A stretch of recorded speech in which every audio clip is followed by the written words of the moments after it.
मुख्यमंत्री देवेंद्र फडणवीस यांनी दिल्लीला जाणार असल्याच्या चर्चांना पूर्णविराम दिला आहे। नागपुरात प्रसारमाध्यमांशी संवाद साधताना त्यांनी मी महाराष्ट्रात आहे आणि महाराष्ट्रातच राहणार असं स्पष्ट सांगितलं। तसंच उद्धव ठाकरे आणि राज ठाकरे यांच्या संयुक्त सभेवरही त्यांनी टोला लगावत त्यांना उत्सव साजरा करण्याची संधी मिळाली याचा आनंद असल्याचं म्हटलं आहे।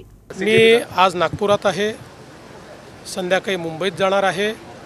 मी मुंबईतच आहे, मी महाराष्ट्रातच आहे। चला काही हरकत नाही, त्यांना सेलिब्रेशन करता काहीतरी कारण मिळालं याचा मला आनंद आहे आणि आम्ही देखील आनंदी आहोत। शेवटी अशा प्रकारचे जे प्रश्न असतात हे कुठल्या व्यक्तीचे कुठल्या पक्षाचे प्रश्न नसतात, तर हे तरुणाईला भेडसावणारे प्रश्न आहेत। मला असं वाटतं की अशा प्रकारचे डायलॉग्स हे गेल्या 10 वर्षात त्यांनी अनेक वेळा मांडलेले आहेत, पण त्यांचे डायलॉग्सचा कोणावरही असर होत नाही। संपूर्ण भारत मोदीजींच्या पाठीशी आहे। एक रात्री 1 वाजता टाकलेला मोदीजींचा व्हिडिओ हा इंस्टाग्रामचे जगातले रेकॉर्ड तोडतो, याच्यावरूनच लक्षात येतं की भारत कोणाच्या पाठीशी आहे।